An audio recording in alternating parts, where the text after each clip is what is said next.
What's up, everyone? This is Tatum. I'm back with another episode of Tatum Takes, where today I'm going to be discussing my takeaways from part one of the new Kanye West Netflix documentary, Genius. My first thoughts on the documentary, in part one, obviously.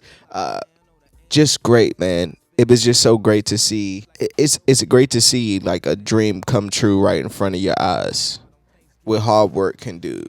It was great to see that much ambition and drive turn into what we know of Kanye West today. I also thought like, damn, that was so good, and we haven't even touched the surface of the Kanye West career. I wrote down some takeaways that I wanted to talk about just real quickly.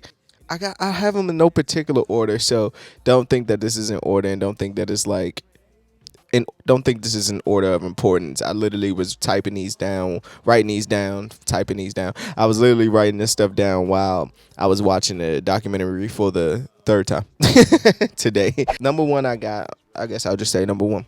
Number one I got was, it was a scene in a car where he was discussing what he was going to do far as like sample chopping, and he was going in depth on how he was going to, his new style he was going to do was like get people to sing like it's a sample, and so you won't even tell the difference.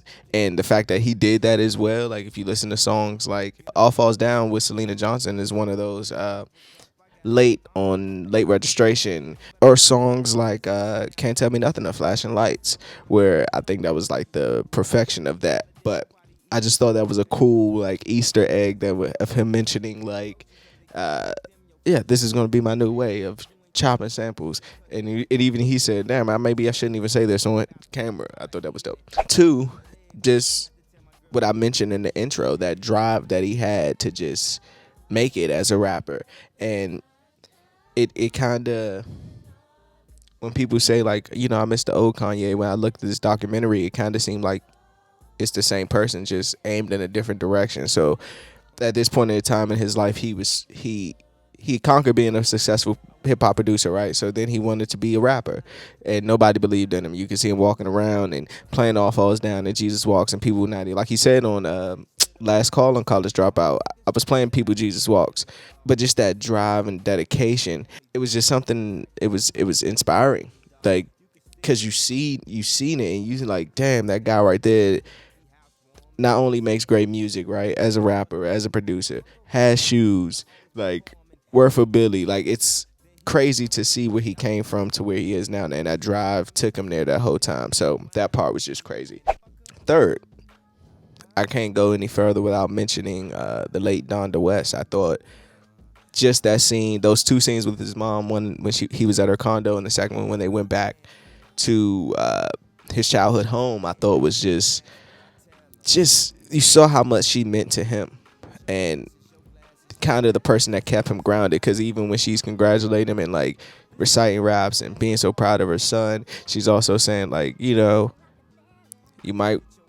come off maybe a little arrogant sometimes, and even when the giant looks in the mirror, he sees nothing. You know what I mean? So I thought just those touching moments between those two was just dope, and the fact that you just see him like listening, like he's just taking it all in, he's just listening, and I thought that was just dope. And the fact that she believed in him, like comparing you make tracks like Michael Jordan make free throws, like, and anybody who does something that good for that long, something good has to come out of it. So I just thought that was just beautiful. It was beautiful that they captured that moment between mother and son. It was just really, really good.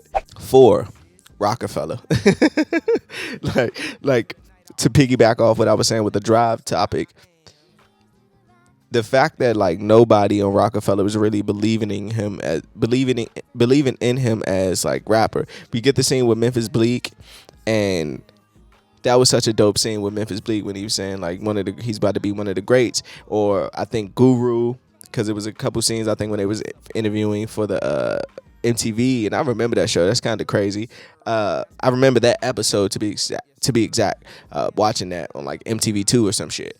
Just the fact that like he had to make them focus on him. Like he wasn't not even close to a priority. You see like moments where he walked past Jay-Z and it's just like a dap up, and you can tell there's really like no relationship there. But like he goes on to make an album for Jay-Z, an album with Jay-Z, excuse me, and like they become equals in a sort of way. Like he says, like whole favorite line, dog, in due time. Now look at me like, damn dog, you or I am a hip hop legend. You know what I mean? So like that stuff had to be earned, which is kind of respectable in a way, but it's also when you look back at it, he's playing All Falls Down and they not even paying no attention to him. Even though he bum rushed the office, it's still like we don't want to hear this shit, you know? But and the Rockefeller scene when he got the chain was just dope. I just remember that from the Through the Wire video. I'm the newest member of the Rockefeller team. Like when you do the Mace line, I thought that was dope. The guy, I forget his name, the producer that was hating on Kanye, where they had the lunch and where they were at the seminar, and then like, but if you look back at that scene, look at everybody at that table when Kanye approaches and starts talking. Like they all have a face like they already know the diss record is out or coming. And then I forgot the dude, he had on like a Colts fitted, and he was like, no matter what happens after this day or what's said after today, the foundation is love. And then 2 hours later they was down, and then he was gaslighting him like, well, but you need a hug. Like that shit's crazy. And now we don't even know who that guy is. He kind of missed the boat, like just from that one mistake. Missed probably a bunch of blessings. Fruition, I thought that was a good one that I heard him. He was riding in a car and he said that's a new word for him, and wanted to put it in a documentary. Again, him wishing all this thing and seeing it, he saw it. I just think that was dope. Like he was saying, like, dude, I've been producing since I was 7. Like it's time. You know what I mean? I just thought that was dope. Another thing, quickly, the Grammy speech where he said he used to walk around practicing his Grammy speech, and if you listen to his first Grammy speech, is like historic. It's like too good to be true. Like the speech in itself, like everybody want to know what's gonna happen if I didn't win. I guess we'll never know. I think that was just dope to hear that, because if you want to aspire to be something, you have to have those affirmations, and you gotta see it. Like I walked around practicing my Grammy speech, you know, like that's crazy. Or even it also is also funny, sidebar, to see the awkwardness of Kanye, like when he's getting himself ready for the MTV interview, or when he comes on stage, when he gets his Rockefeller chain, he just so happy that you could just tell that, you know, his speech wasn't even together right. 9, I have the Ye name.